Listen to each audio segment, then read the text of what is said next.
자, 여러분 이어서 보겠습니다. 칠판은 왜 안 지웠어요? 이어서 보겠습니다. 56페이지 여러분 재산세 과세 대상입니다. 어떤 것을 보유할 때 재산세가 부과되느냐 이거 한번 보겠습니다. 이것도 교재를 펴놓으시고 제 설명을 쭉 들으시면 됩니다. 이걸 다 지워야 되겠네요. 예. 자, 여러분 이것도 제 다음 카페에 오시면 핵심 요약 정리에 요약 정리가 다 돼 있어요. 여러분들이 한번 오셔가지고 다운 받으셔서 읽어보시면 됩니다, 여러분들. 그리고 문제도 있으니까 문제도 좀 풀어보시고요, 여러분들. 예? 자, 와서 이렇게 하는 사람도 있지만 지금 아직 회원가입도 안 하고 있는 사람들도 계시는데 그냥 포털 네이버나 다음에 강성규 교수나 세법을 치시면 다음 카페에 나와요. 제 다음 카페. 그래서 찾으셔가지고 오셔서 회원가입 하신 다음에 회원가입하면 준 회원되고 회원가입 하신 다음에 등업 신청을 해야 돼요. 등업 신청하기가 메뉴 안에 있어요. 그럼 등업 신청하면 제가 광명 배움에서 공부하고 누구입니다 이렇게 하시면 바로 제가 제 스마트폰에 이렇게 알림 기능이 있어가지고 바로 딱 떠요. 그러면 제가 뭐 수업 중이거나 다른 거 하고 있지 않는 한은 딱 보고 있다가 알림 딱 오면은 제가 등업해드립니다. 그래서 정회원이 되시면 학습 자료실 이용할 수 있고요. 여러분들 그래서 와서 보시고 그 다음에 또 제가 지난주에 그래서 아직도 안 하신 분들은 좀 하세요, 여러분들. 그리고 문제가 복습을 좀 핵심 이야기 한번 읽어보고 문제 이렇게 하시라고 했는데도 풀어보시라고 했는데도 안 하고 계신 분들이 계시는데 그까지 그러면 안 됩니다, 여러분들. 그냥 뭘 못해? 그럼 옆에 있는 동생들한테 어떻게 하는지 알려달라고 그래서 스마트폰 주세요. 그러면 바로 그냥 스마트폰으로도 할 수 있어요, 여러분들이. 그래서 물어보시고 이렇게 하시고 그것도 못하면 안 돼, 여러분들. 배워야지. 공인중개사가 옛날에는 공인중개사가 그냥 사무실에 앉아가지고 오는 사람들 입으로만 다 해결했지. 요즘은 그거 안 된다니까, 여러분들. 요즘 치열한 시대에 경쟁 시대입니다. 자, 그러면 이제 본격적으로 한번 보겠습니다. 재산세 과세 대상은 물론 여기 광명에서 지금 딱 한 분 일단 확실하게 오겠다고 한 분은 한 명이 있습니다. 내가 누군지 얘기는 안 하겠는데 확실하게 오겠다는 분은 한 명은 있어요. 그런데 하여튼 여러분들 나머지 분들도 오시길 당부드리고요. 자, 재산세 과세 대상은 한번 보면 여러분 보세요. 대상은 어떤 거냐 그러면 토지, 그 다음에 건축물, 토지 건축물, 주택, 그 다음에 선박, 그 다음에 항공기 5가지입니다. 그래서 상식처럼 알고 있어야죠. 재산세 대상이 어떤 거냐는 상식처럼 알고 있어야 됩니다. 요것도 머리 글자를 따서 외우는 분들이 있는데 그렇게까지는 안 하셔도 됩니다. 이런 것까지 머리 글자를 따면 너무 많잖아요. 자, 5가지인데 다시 어떤 거냐고요? 토지, 건축물, 주택, 선박, 항공기 5가지입니다. 이제 모의고사 같은 거 이제 동형 모의고사 그러니까 전국 모의고사 같은 거 이제 초반에 모의고사 보다 보면 지방세법상 재산세 과세 대상이 아닌 것은 그래서 여기다가 차량 같은 거 슬쩍 집어넣고 물어보는데 차량은 취득세 대상은 되는데 재산세 대상은 아닙니다. 5가지 재산세 대상인데 여기서 토지를 한번 볼게요, 여러분들. 토지. 자, 재산세 대상이 되는 토지는 보세요. 모든 토지인데요. 얘는 모든 토지인데 무슨 얘기냐면 지적공부상 등록된 토지뿐만 아니라 사실상의 토지를 포함하는 모든 토지예요. 그래서 지적공부상 등록되지 않은 토지도 포함하는데 근데요, 이 토지분 재산세 대상이 되는 토지에서 주택의 부속 토지 있죠? 주택의 부속 토지는 제외합니다. 주택의 부속 토지는 토지분 재산세 대상이 아닙니다. 자, 그러면 주택의 부속 토지는 어디서 과세하느냐? 자, 그러면 여기 보세요. 제가 중요한 거 설명드리려고 하는데 주택과 상가에 대한 재산세 과세 입장을 소개하려고 하는데 요거를 이해하고 있어야지 나중에 이제 깊은 내용들 나중에 공부할 때 이해가 됩니다. 주택 그러면 세대원들이 장기간 독립된 주거생활을 영위할 수 있도록 구조로 건축된 주거용 건축물과 부속 토지를 우리가 주택이라고 합니다. 자, 그러면 여러분 보세요. 주택에 대해서는 공시 가격을 평가할 때 있죠. 공시 가격을 평가할 때 개별 주택 가격이나 공동 주택 가격 같은 주택의 공시를 평가할 때 주택은 건물과 토지 가격을요. 주택과 일정 면적까지 부속 토지 가격을 하나로요. 통합해서 평가합니다. 공시 가격을 평가할 때. 그래서 여러분들 개별 주택 가격이다. 그러면 그 주택의 시가 표준액에는 일정 면적까지 주택의 부속 토지 가격도 통합한 가격입니다.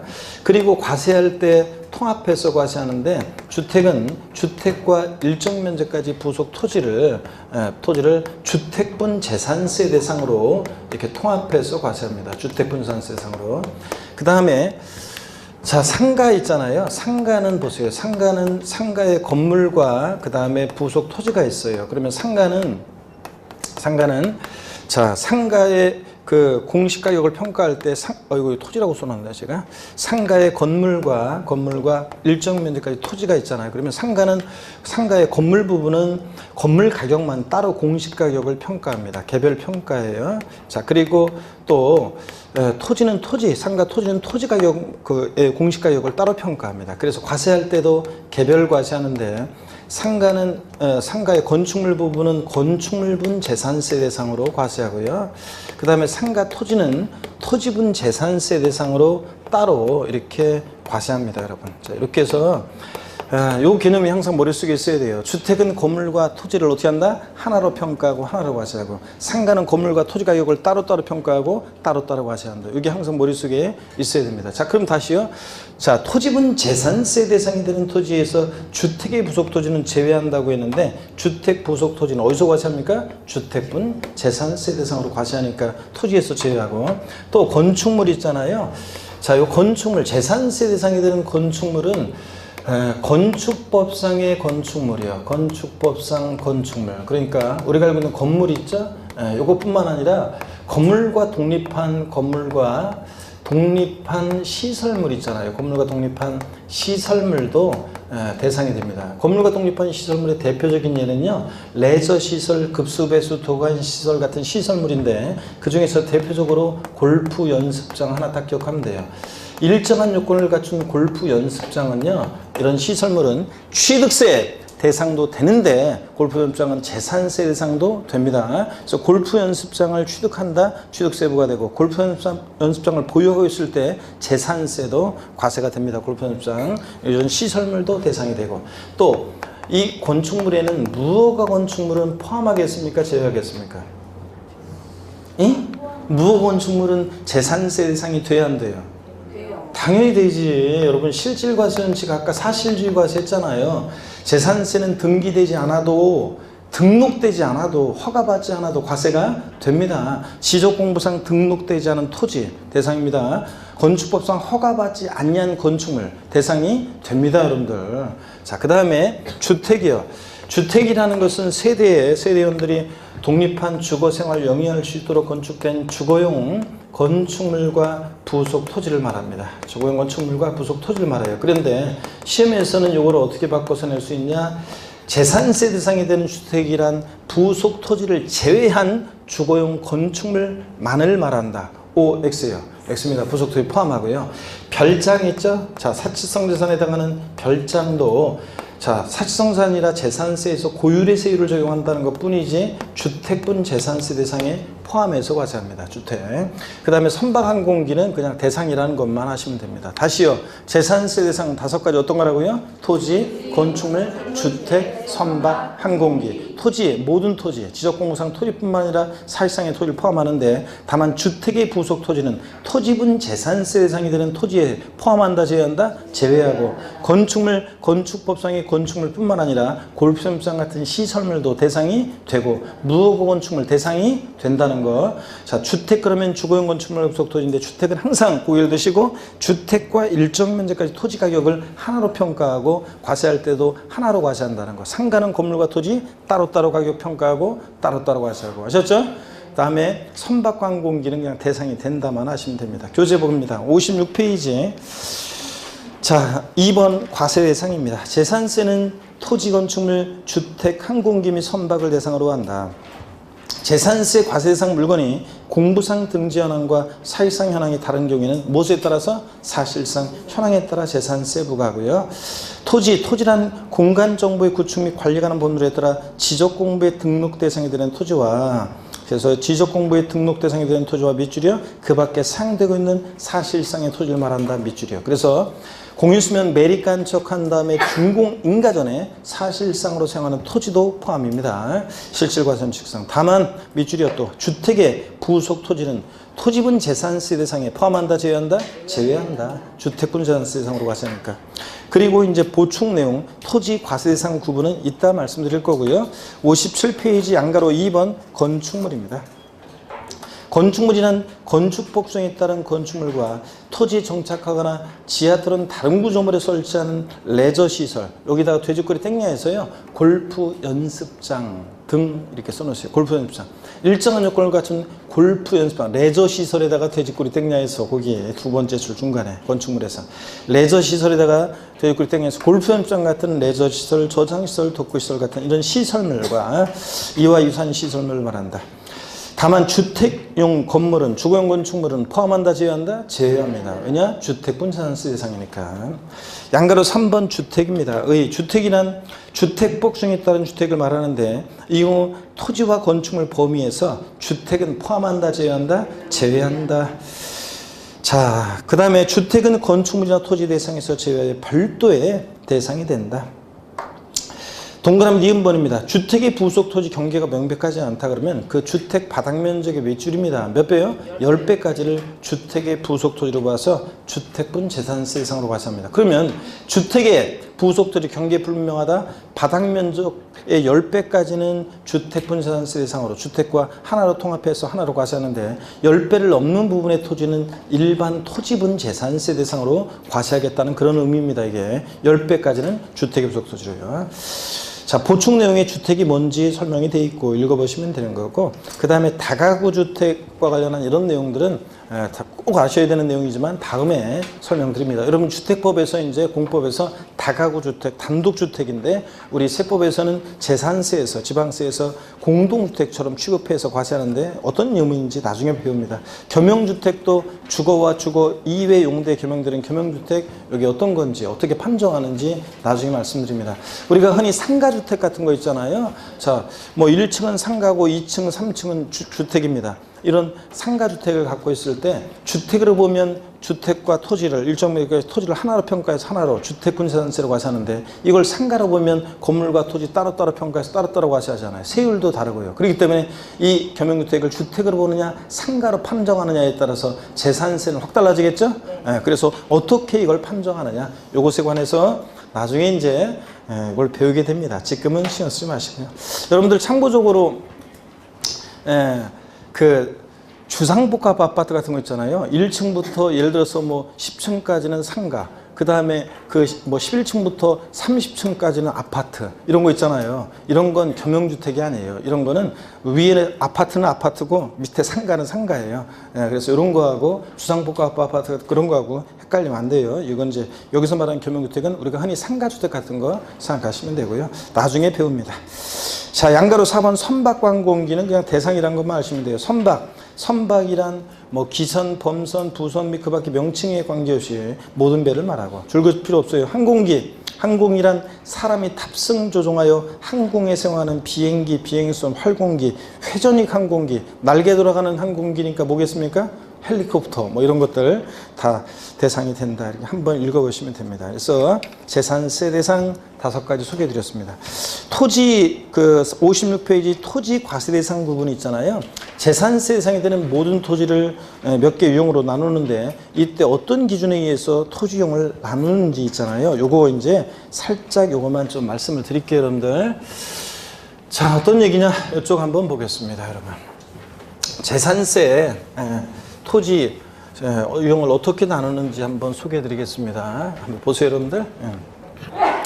재산세 대상이 되는 토지에 대해서 토지분 재산세를 부과할 때 그 바탕에는요, 토지 공개념적인 요소가 그 바탕에 있어요. 토지 공개념적인 요소가 바탕에 있는데, 토지는 워낙 공급이 제한되어 있잖아요. 그러니까 토지에 대해서는 재산세 부과할 때 그 토지공개념적인 요소가 바탕에 있는데 우리가 토지를 이용할 때는 국토의 계획 및 이용에 관한 본들에 보면 공공복리 증진에 맞게 이용해라. 이거 칸이 좀 모자랄 것 같아서 이쪽을 좀 더 와서 여기서 좀 치우고 여기서 설명드려야겠네.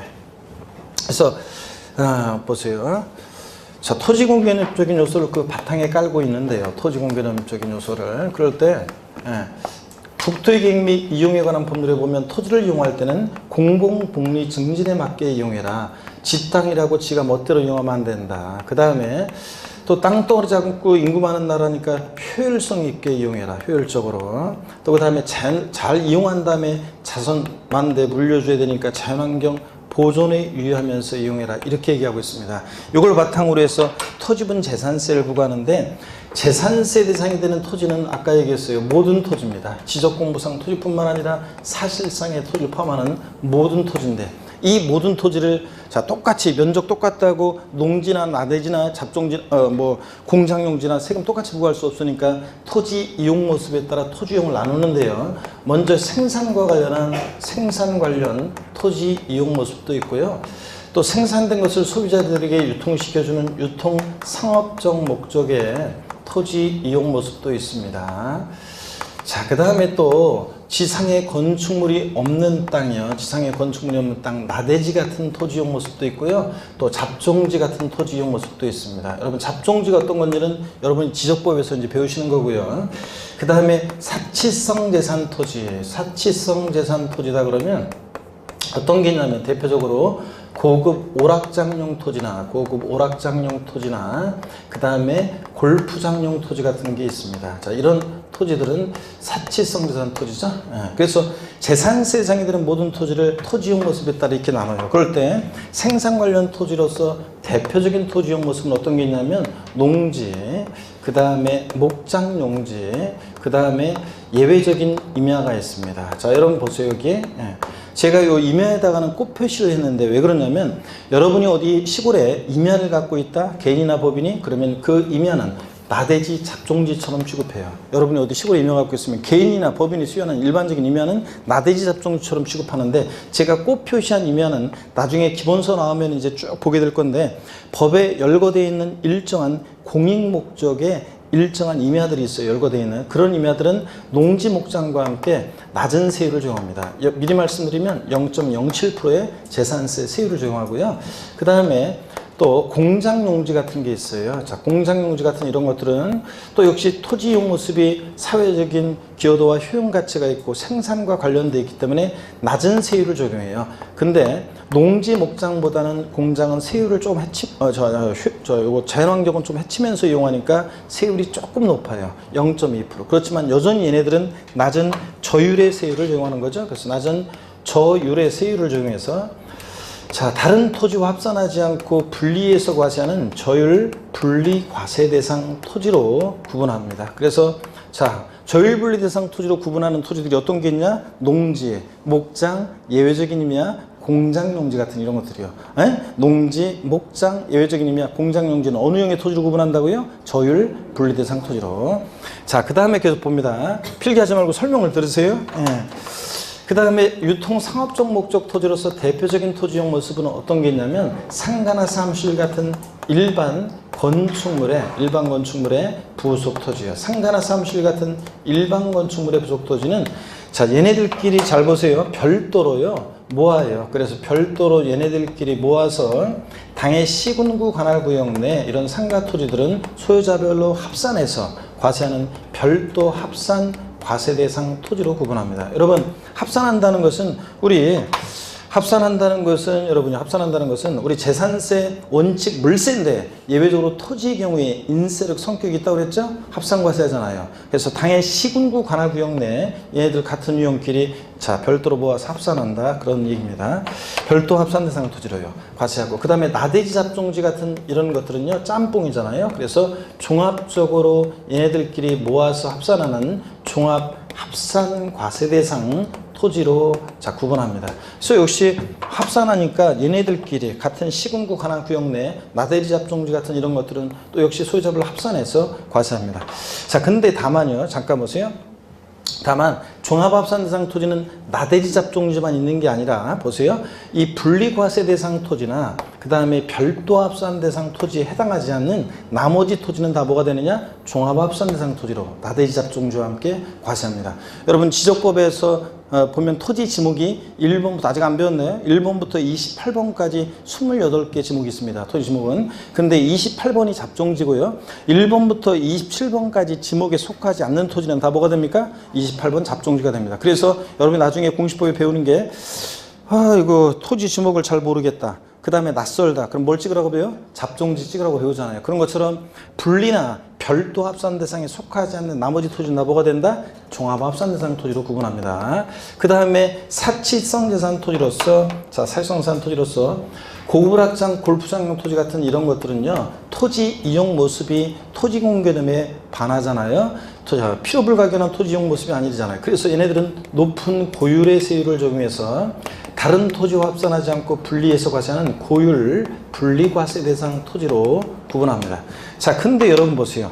이 분리과세 대상 토지는 근데 보니까 저율 분리 뿐만 아니라 이렇게 고율로도, 분리 대상 토지는 분리과세하는데 저율 또는 뭐로요? 고율로 이렇게 분리과세하기 위해서 분리과세합니다. 분리대상 토지는 저율 또는 뭐로? 고율로 분리과세하기 위해서 분리과세하는데, 재산세 대상이 되는 모든 토지에 크게 세 개용으로 나눕니다. 분리과세 대상 토지, 별도 합산 대상 토지, 뭐로? 종합 합산 대상 토지로. 분리 대상 토지는 뭐로? 저율 분리와 고율 분리로 이렇게 분리과세합니다. 그럴 때, 이걸 머릿속에 이게 딱 기본적으로 있어야 돼요. 먼저요, 농지, 목장용지, 예외적인 의미야. 공장용지는 어느 용의 토지로 구분한다고요? 저율분리 대상 토지로.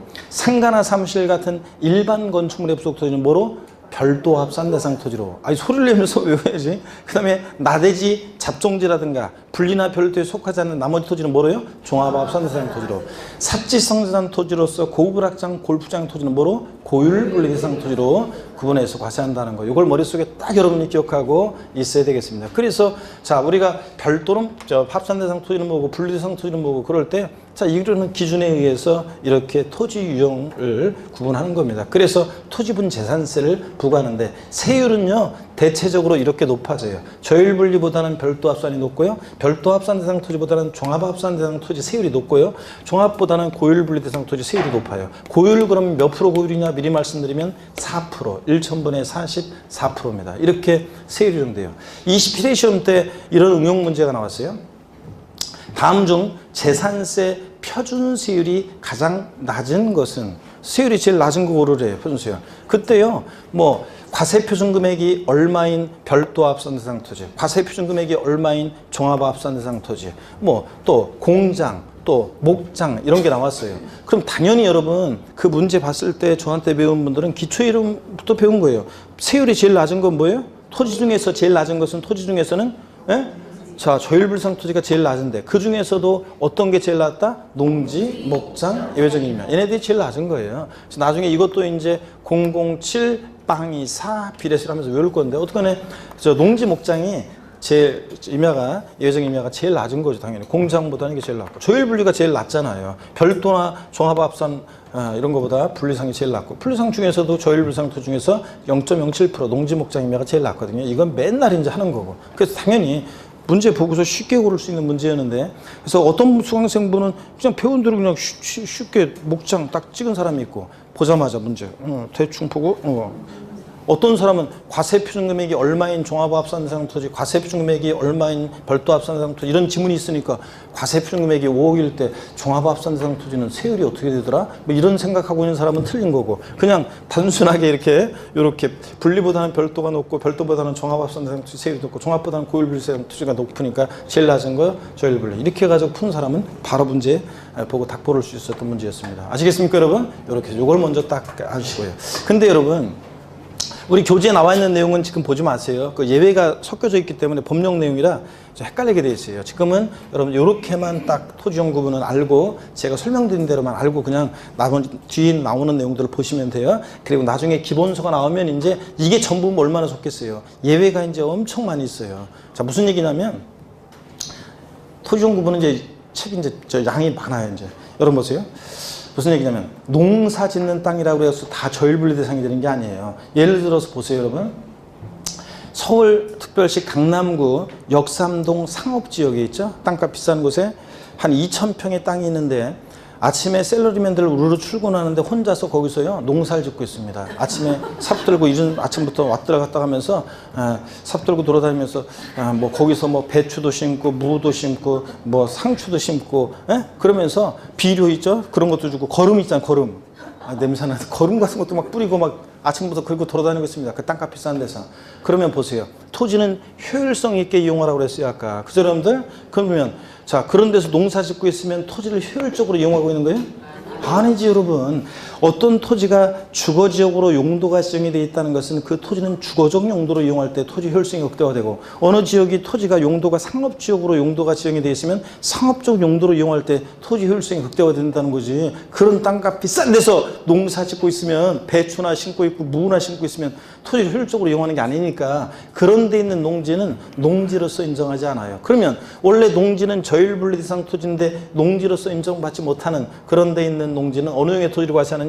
종합합산 대상 토지로. 분리나 별도에 속하지 않으면 다 뭐가 된다고 그랬어요? 종합합산 대상 토지로. 그래서 나중에 이제 토지정보 문제 풀 때 농지 같은 것은 위치를 보고 있어야 할 곳에 있네? 그러면 저율분리. 농지가 이런 데 있으면 안 되는데? 그러면 종합합산. 이런 식으로 해서 토지정 구분하는 것을 이제 공부합니다 나중에. 그래서 그 예외들을 쭉 공부하게 될 거고 오늘은 이게 가장 기본이니까 요것만 머릿속에 딱 기억하고 갑니다. 자 됐고 여러분들 58페이지 제2절 납세 의무자입니다. 기출문제 표시를 보니까 아이고 이게 뭐야 이거 계속 나왔네. 그죠 여러분들? 납세 의무자 기출문제 표시를 보세요. 계속 기출이 됐잖아요. 그래서 계속 기출이 됐기 때문에 29회 시험도 역시 또 중요하고요. 재산세는 누가 납부할 문제가 되느냐? 자, 요거요. 가장 기본적인 모습만 오늘 살짝 설명을 드리고 예외적인 것들은 나중에 이제 차차 배우도록 하겠습니다. 자, 그러면 일단 여기를 지울게요, 여러분들. 요것도 요 내용 그대로, 요 내용, 그 다음에 제가 필기한 내용 그대로 제가 아직 등록면허세까지만 올려놨구나. 그럼 제가 오늘이나 내일 그 재산세도 토지정 구분, 재산세도 핵심 요약을 제 카페, 다음 카페에 올려놓으면 그러면 거기 와서 보시면은 그대로 요거 필기가 돼 있습니다. 그러니까 제가 이렇게 필기한 대로 그대로 쫙 나와 있어요. 이런 형태로 딱 되어 있어요. 그러니까 그거 다운받아서 다시 복습하시면 되고 이거 지우겠습니다. 재산세 납세의무자는 누가 되느냐를 한번 보도록 합니다. 그래서 거기 한번 읽어보고 납세의무자 누가 되느냐. 자, 한번 보겠습니다. 보시니까 58페이지 원칙적인 납세의무자를 봅니다. 양가로 1번 일반적인 경우 재산세 납세의무자는 사실상 소유자인데요. 재산세 과세 기준일 현재 밑줄입니다. 재산세는 항상 언제를 기준으로 판단해요? 과세 기준일이 있고 6월 1일이죠. 이때를 기준으로 이것이 대상이 되는 물건인지 납세의무자는 누가 되는지 과세 표준 등등 항상 재산세는 자 언제를 기준으로 판단한다? 과세 기준일을 기준으로 판단합니다. 과세 기준일 현재. 근데 시험에서는 재산세 납세의무자는 원칙적으로 납기 개시일 현재. 재산세 납기가 7월 16일부터 7월 31일까지다. 그러면 납기 개시일 현재 이거 아니고 항상 언제요? 과세 기준일 6월 1일 현재입니다. 그 다음에 밑줄입니다. 재산을 사실상 소유하고 있는 자는 재산세 납부할 의무가 있다. 밑줄 짝이요. 그래서 재산세 납세의무자는 원칙적으로 실질과세 원칙상 등록과 무관하게 사실상 재산을 소유하고 있는 자가 납세의무자입니다. 시험에서는 어떻게 바꿀 수 있냐? 재산세 납세의무자는 원칙적으로 과세 기준일 현재 재산세 과세 대장상의 소유자이다. OX예요. X입니다. 과세 대장상의 소유자라는 것은 토지대장, 건축물대장 같은 공부상 소유자라는 얘기잖아요. 아니고 뭐라고요? 그 공부상의 소유자로 등재 안 돼 있어도 사실상 재산을 소유하는 자가 납세의무자입니다. 자, 공부상 소유자 아니라는 원칙은. 그 다음에 양가로 2번 봅니다. 공유재산인 경우 자, 이것도 밑줄입니다. 공유재산의 경우, 공유다 그러면 공동 소유의 줄임말이고 민법에서 배워요. 공유자들은 지분이 있다는 거. 그래서 공유재산인 경우에는 그 지분에 해당하는 부분 계속 밑줄입니다. 가로도 계속. 지분에 표시가 없는 경우에는 지분이 균등한 것으로 봐서 그 지분권자를 납세의무자로 본다. 밑줄 짝이요. 여러분 공유재산은 누가 납세의무자냐? 지분권자입니다. 예를 들어서 여러분요. 절 봅니다. 갑을이 공유하고 있는 공유재산인데 갑지분 60%, 을지분 40%인 공유재산이 있습니다. 재산세 납세의무자는 누가 되느냐 그러면 그 자, 지분권자라고 했으니까 갑은 60% 지분에 대해서, 을은 40% 지분에 대해서 갑과 을이 이 지분권자가 납세의무자가 되는 겁니다. 각각 자기 지분에 대해서 재산세 납부할 의무를 지게 돼요. 근데 시험에서는 어떻게 바꾸느냐? 갑 지분 60%, 을 지분 40%인 공유재산의 경우 재산세 납세의무자는 공유자 중에서 지분이 가장 큰 자로 한다. OX, X입니다. 지분권자 각자입니다. 지분에 표시가 없는 경우, 갑을이 공유하고 있는 공유재산인데 지분에 표시가 없다. 그러면 자, 지분이 균등한 것으로 봐서 지분권자라고 그랬으니까 갑은 50% 지분, 을은 50% 지분, 균등한 것으로 봐서 각각 그 50%씩 납세의무자가 된다는 얘기입니다. 예? 근데 시험에서는 어떻게 바꾸느냐? 공유재산의 경우에 지분에 표시가 없는 경우에는 지방자치단체장이 지정하는 사람으로 한다. OX예요. X입니다. 지분권자 각자입니다. 지분이 균등한 것으로 봐서. 하여튼 공유재산 내가 분명히 얘기했어요. 누구라고요? 지분권자. 그 다음에 양가로 3번 얘기는 다음에 말씀을 드리겠습니다. 59페이지 의제 납세의무자 위 2로 되어 있네. 위 1에 언급한 거기 까맣게 해가지고 하얀색으로 이 번호가 나와 있는데 위 2로 되어 있는데 뭐로요? 1. 위 1에 언급한 규정에도 불구하고 위 1에 언급한 2를 1로 바꿔요. 위 1에 언급한 규정에도 불구하고 재산세 과세 1년제 다음에 언어에 해당하는 자는 재산세 납부할 의무가 있다. 그래서 양가로 1번이요. 공부상 소유자가 납세의무자가 되는 경우도 있어요. 동그라미 1번 밑줄입니다.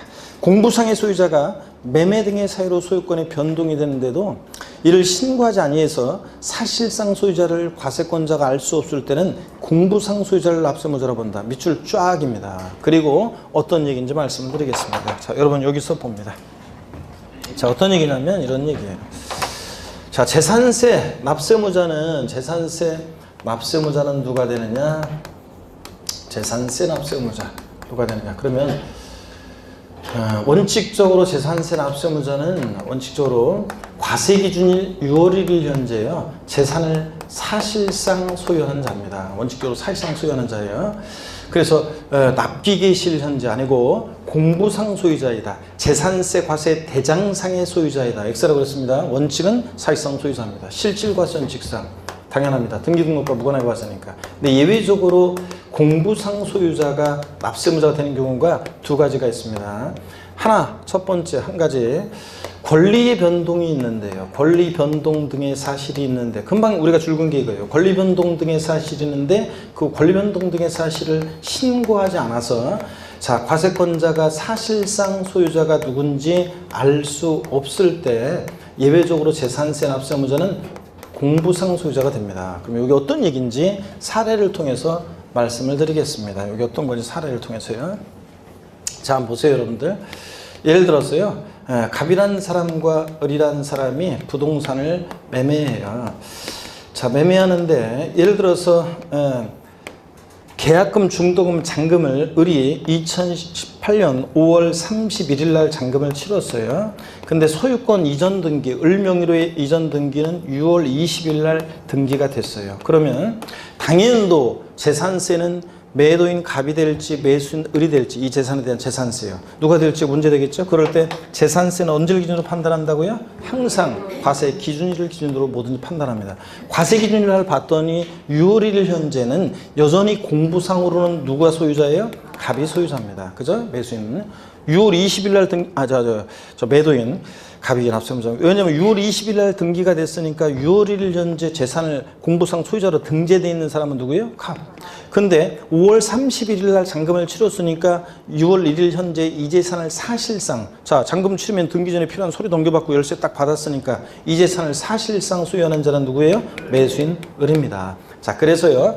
재산세 납세의무자는 누가 되느냐? 원칙적으로는 과세기준일 6월 1일 현재 재산을 사실상 소유하는 자입니다. 그랬잖아요, 제가 아까 공부상 상관없이 6월 1일 현재 과세기일 현재 재산을 사실상 소유하는 자가 납세의무자예요. 근데 사실은요, 여기서 전제로 깔고 있는 것이요, 사실은 이런 게 있어요. 나중에 이제 배우게 될 건데, 자, 권리 변동이 있는데 보세요. 권리 변동이 있는데 과세 기준일까지 등기가 이행이 안 됐을 때는요. 사실은 이제 등기가 아직 안 됐잖아요. 6월 1일 현재. 그럴 때는 공부상 소유자가 과세 기준일 6월 1일로부터 10일 이내에 6월 10일까지요. 이런 권리 변동 사실에 대해서 계약서 첨부해서 자, 지자체장에게 신고해 주게 돼 있어요. 이런 신고를 했어요. 그러면 과세권자 딱 보니까 아직 등기는 안 됐지만 5월 31일 날 잔금을 치렀으니까 6월 1일 현재 재산을 사실상 소유하는 자는 매수인 을이네. 그래서 누가 납세의무자가 돼? 사실상 소유자가 납세의무자가 되는 거예요. 그런데 이렇게 권리변동이 있는데 과세 기준일까지 등기가 이행이 안 됐을 때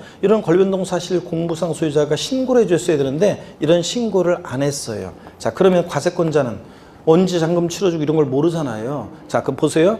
권리변동 등이 있는데 권리변동 사실을 신고 안 해서 하지 않아서 과세권자가 사실상 소유자를 알 수 없을 때 누가 납세의무자가 된다고요? 공부상 소유자. 자, 그래서 이런 권리변동 사실을 신고 안 해서 과세권자가 언제 잔금 치러 이런 걸 몰라. 그러면 자, 사실상 소유자가 누군지 알 수 없으면 누가 납세의무자? 공부상 소유자가 납세의무자가 되는 경우도 있다는 얘기입니다.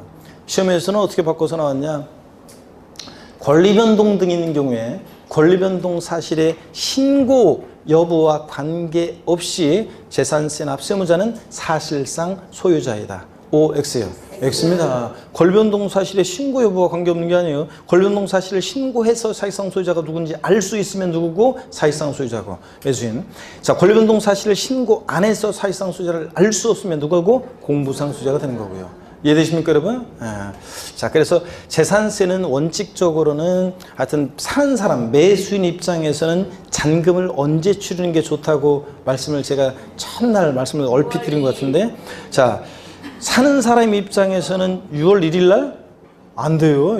나중에 사는 사람 입장에서는 재산세를 부담하지 않으려면 6월 1일 지나서 해야 돼요. 6월 1일 날 나중에 배우는데 6월 1일 날 잔금 치렀다? 그럼 누가 재산세 내야 되냐면 매수인이 내야 돼요. 그러니까 매수인은 6월 1일 지나서 6월 2일 날 잔금 이후에 잔금을 치러야 돼요. 정확히 얘기하면. 그래서 6월 1일 이전에 잔금을 치르면 매수인이 재산세를 부담하잖아요. 하여튼 원칙은 사실상 소유자인데 이런 경우에 예외적으로 공부상 소유자가 되는 경우가 있고요.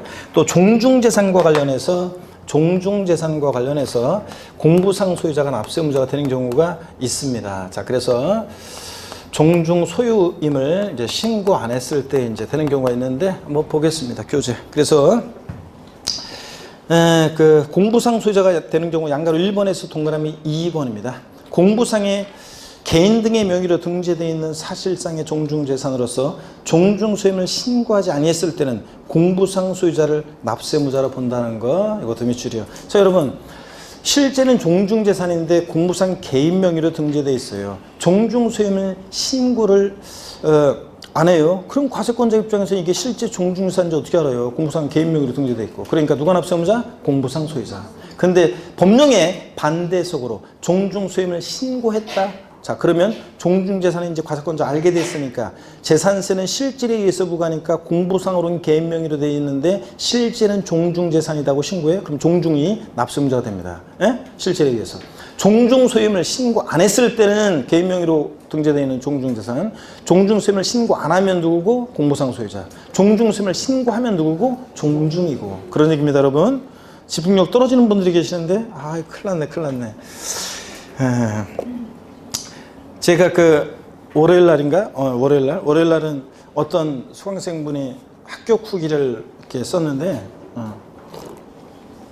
인천 한 군데에서 이제 인천에서 어떤 곳에서 제 강의 들었던 학원에서 강의 들었던 수강생인데 보니까 그 장문에 아주 그냥 합격 후기를 쫙 썼더라고요. 그냥. 그런데 제가 낮에 인강 촬영하다가 어디 스튜디오에서 인강 촬영하다가 그걸 쉬는 시간에 잠깐 그 합격 후기를 보고서 가슴이 뭉클해지면서 콧날이 찡해졌네. 제가 그 합격 후기를 보면서 그 친구가 보니까 이제 대충 누군지는 대충 알 것 같아요. 근데 이제 그 직장이 올해 좀 이렇게 직장을 실직하게 돼가지고 이렇게 이제 공부를 시간이 남으니까 이제 공부를 이제 했었는데 그러면서 이제 본인은 굉장히 왠지 위축되고 작아지고 그렇잖아요. 그러면서 이제 하면서 공부하고 그렇게 하면서 이제 합격했고 그러면서 쭉 저에 대한 어떤 느낌이나 여러 가지 자기 본인에 대한 소회를 쭉 이렇게 써놨는데 보다가 그냥 콧날이 찡해졌네. 하면서 촬영 돼가지고 촬영했었는데, 하여튼, 여러분이 하여튼 뭐, 제가 그 친구가 또 얘기한 것 중에 하나가, 제가 가끔씩 시 한 편을 읊어드리잖아요. 시 한 편씩 읊어드리는데, 시를 하나씩 읊어드리는데, 한 달에 뭐 하나 정도씩 이렇게 하나도 안 했어요? 그런데 시를 하나씩 읊어드리는데 잠깐씩 쉬어가시라고. 그 시를 읽어줄 때마다 자기는 이제 막 그런 속에서 이제 공부하고 막 이렇게 막 하면서 막 그 여러 가지 힘든 여건 속에서 공부하면서 그러면서 시를 들을 때는 딴 곳에 오는 것처럼 이렇게 잠깐 쉬어가고 그러면서 그런 얘기까지 쭉 썼더라고요. 여러분 그래서 그랬단 말이죠? 이따가 하나 내가 다음 시간에 하나 읊어드리도록 하겠습니다. 그 양가로 2번만 좀 보고 좀 쉬려고 하는데 양가로 2번 좀 보세요. 주된 상속자가 되는 거예요. 여기 재산세 납세의무자 28회 시험 출제됐는데 여기 이제 저 정답집으로 나온 거였는데 그냥 사실 뭐 나중에 다 배울 건데 한 가지만 요거만 살짝 한번 이런 것들만 살짝 말씀드릴게요. 주된 상속자가 되는 거 한번 볼게요. 상속이 개시된 재산으로서요. 상속등기가 이행되지 아니하고 여러분 상속등기는 공시법 시간에 배워요. 상속인 전원에 대해서 전원명의로 해야 돼요. 왜 그러냐고요? 그렇지 않아 보세요. 상속등기는 상속인 전원에 대해서 전원명의로 하도록 하지 않으면 부모님 돌아가시고 나서 형제들이 쫙 있어요. 마음에 안 드는 형제 한 명 빼놓고 자기들끼리 그냥 상속등기 해가지고 슥싹싹 다 재산 팔아버릴 수 있잖아요. 그렇기 때문에 상속등기는 상속인 전원에 대해서 전원명의로 하도록 하고 있습니다. 근데 상속등기가 안 됐다는 것은 과세권자 입장에서는 누가 상속받을지 포기할지 모른다는 얘기예요. 그리고 사실상 그 재산을 누가 지금 소유하고 있는지라도 신고를 해줬으면 그 신고된 사실상 재산을 소유하는 자가 실질에 의해서 납세의무자가 되는데 그 재산을 사실상 소유하는 자도 신고를 안 해줬어요. 그럼 상속등기도 안 됐고 그 재산을 누가 사실상 소유하는지도 신고가 안 됐어요. 그러면 과세권자 입장에서는 사망신고에 의해서 이 재산의 소유자가 사망했다는 사실을 알게 돼요. 그럼 돌아가신 분한테 재산세 고의소송 보낼 수는 없고 그러면 누가 이 재산에 대한 납세의무자가 될 것이냐. 상속인은 아직 누가 상속받을지 포기할지 모르니까 상속인도 정해지지 않았고 그러니까 어떻게 하느냐. 그냥 돌아가신 분의 상속 순위를 보고서 그냥 형식적으로 결정합니다. 그래서 주된 상속자를 납세의무자로 하는데 거기 보충에 나와 있죠. 주된 상속자가 누구냐 그러면 민법상 상속지분이 가장 높은 자입니다. 여러분 상속지분은요 참고적으로 알아두세요. 상속지분은 자녀들은 상속지분이 다 똑같습니다. 1이에요. 아들이든 딸이든 장남이든 차남이든 결혼을 했든 안 했든 다 자녀들은 상속지분이 1로 똑같아요.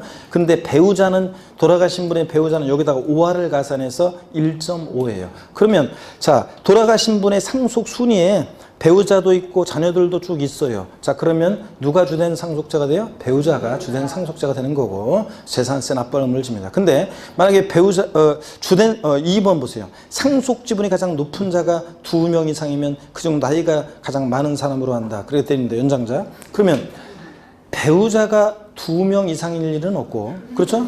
그렇잖아요. 배우자가 2명 이상이면 좋을라나? 제가 어떤 곳에서 배우자가 2명 이상이면 좋겠죠? 그랬더니 어떤 주부성원생한테 얘기했더니 인상을 빡 쓰면서 1명도 지금 싫어 죽겠는데 2명 뭐 이러면서 얘기하는데 자 여러분 배우자가 2명이 살 일은 없고 자녀들이 만약에 배우자가 없고 자녀들 상속지분이 가장 높은 자들 그러니까 자녀들은 상속지분이 다 똑같잖아요. 여러 명 있어요. 그러면 누구를 납세의무자로 하냐? 그 중에서 어떻게 한다? 연장자 나이가 제일 많은 사람을 주된 상속자로 합니다. 그래서 상속이 개시된 재산으로서 상속등기 이행되지 않냐고 사실상 소유자 신고를 하지 않는 경우에는 누구를 납세의무자로 한다? 주된 상속자 또는 시험에서 민법상 상속지분이 가장 높은 자 또는 2인 이상일 때는 누구? 연장자를 납세의무자로 합니다. 근데 이번 28회 시험에서는 어떻게 바꾸느냐?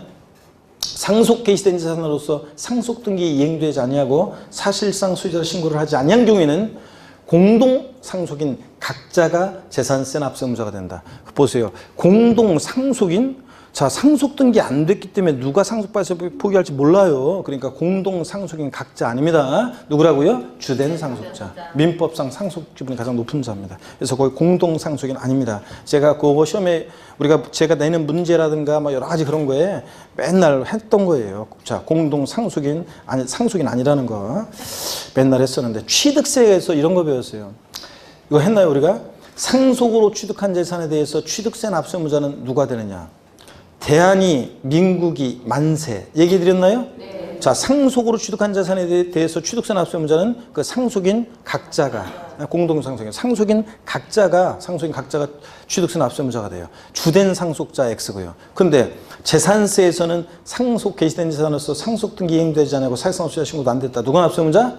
주된 상속자. 공동상속인 아닙니다, 여러분들. 누가 상속받을지 포기할지 모르기 때문에 이런 얘기입니다. 양가로 3번을 좀 한번 보세요.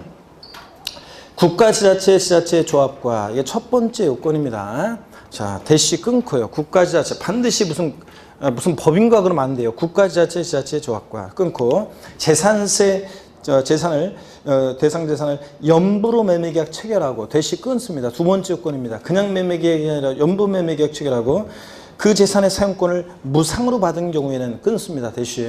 세 번째 요건입니다. 무상 사용권을 부여받은 경우에는 누굴 납세의무자로 한다? 밑줄이야? 매수 계약자를 납세의무자로 합니다. 연부금 다 치르기 전까지는 공부상으로는 국가 등의 소유권인데 공부상으로는 실질적으로는 권리 변동이 매수 계약자한테 됐다고 봐서 매수 계약자 무상 사용하니까 그래서 누굴 납세의무자로 한다? 매수 계약자예요. 시험에서는 국가와 연부 매매 계약 체결하고 무상 사용권을 부여받은 재산의 경우 재산세 납세의무자는 국가 등의 소유이므로 비과세한다. X입니다. 아니고 누구다? 매수계약자입니다. 이런 정도만 한번 오늘 보고 갑니다. 넘어갑니다.